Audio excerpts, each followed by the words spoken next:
Nous allons voir les aliments que le père doit consommer pour garantir, plus ou moins garantir, une bonne santé de l'enfant parce que l'alimentation, c'est pas seulement l'alimentation de la mère qui a une influence grande sur la santé du fœtus, sur la santé de l'enfant. L'alimentation du père est aussi très importante. L'alimentation et le style de vie du futur père influe plus qu'on ne le croit sur la santé de l'enfant qu'il va engendrer. Donc, et ceci est tout particulièrement important, surtout au cours des 3 mois qui précèdent la conception. Pourquoi? Parce que 3 mois, c'est justement le temps que mettent les spermatozoïdes, les gamètes ou les cellules reproductrices mâles, masculines, à être générées, à être fabriquées. Donc pendant ces 3 mois qui précèdent la conception, il y a les aliments que le père doit consommer de manière prépondérante pour améliorer la qualité du sperme, améliorer la qualité des spermatozoïdes et prévenir les complications ou les malformations congénitales qui pourraient survenir donc, au niveau de sa progéniture.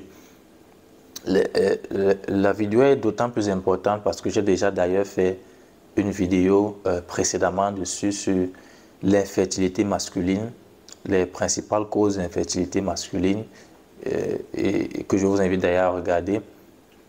Et il était question de la qualité du sperme qui s'est détériorée, qui s'est drastiquement détériorée sur les 4 décennies précédentes et qui est l'un des facteurs causaux à l'origine de l'infertilité, de problèmes de conception dans beaucoup de couples. Donc ces aliments qu'on va voir dans cette vidéo vont donc accroître, améliorer la qualité du sperme.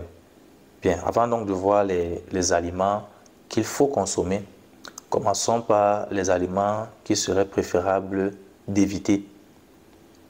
Ces aliments qui seraient préférables d'éviter, donc, notamment dans les 3 mois qui précèdent la conception. Donc, si vous voulez concevoir les 3 mois avant, vous devez éviter les boissons alcoolisées et le tabac parce qu'ils vont endommager les spermatozoïdes, ils vont favoriser la survenue de malformations congénitales chez le fœtus.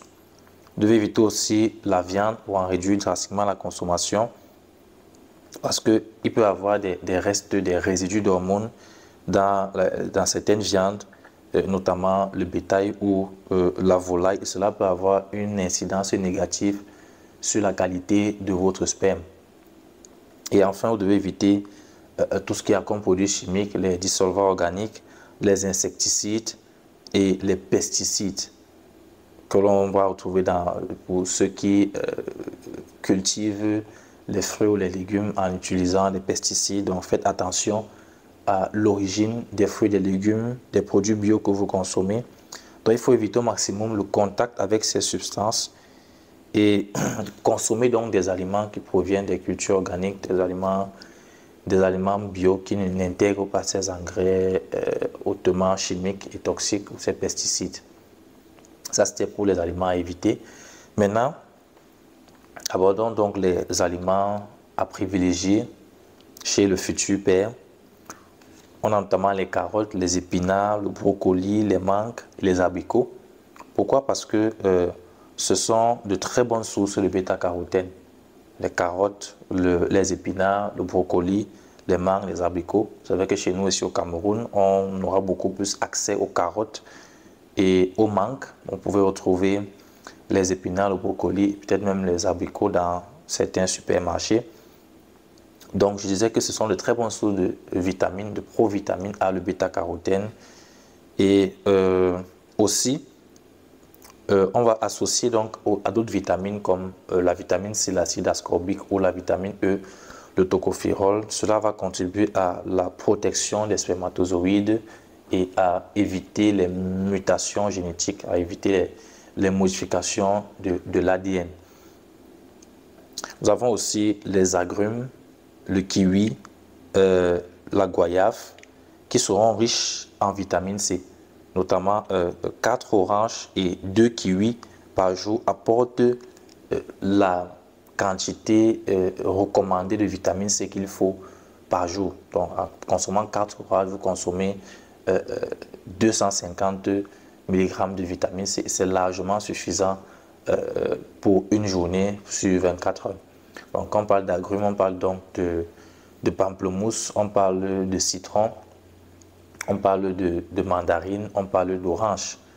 Donc, ce sont des fruits qui sont assez répandus au Cameroun, en particulier en Afrique en général, et aussi la goyave.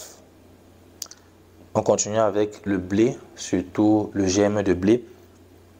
On a aussi les amandes et d'autres fruits secs et l'avocat. Donc, le germe de blé, les amandes et l'avocat seront de très bonnes sources de vitamine E tocopherol, qui est très bonne pour la fertilité, surtout masculine, pour la production des cellules, des spermatozoïdes viables et efficaces. Nous avons aussi les graines de sésame, les graines de citrouille et les graines de tournesol, qui sont très intéressantes parce qu'elles vont vous apporter du zinc. Et il faut dire que le zinc est un oligo-élément, donc un minéral comme le fer ou le magnésium, le calcium, qui participe à la production, qui participe à la formation des spermatozoïdes, ce qu'on appelle la spermatogenèse. Et enfin, nous avons les légumes secs.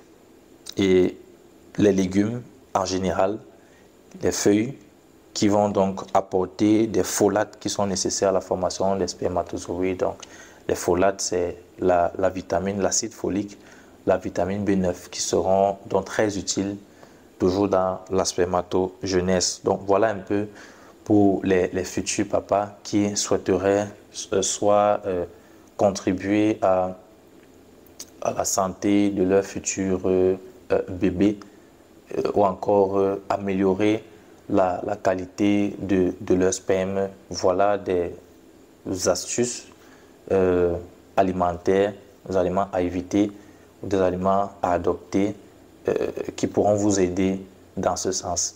Donc, je vous remercie d'avoir suivi cette vidéo.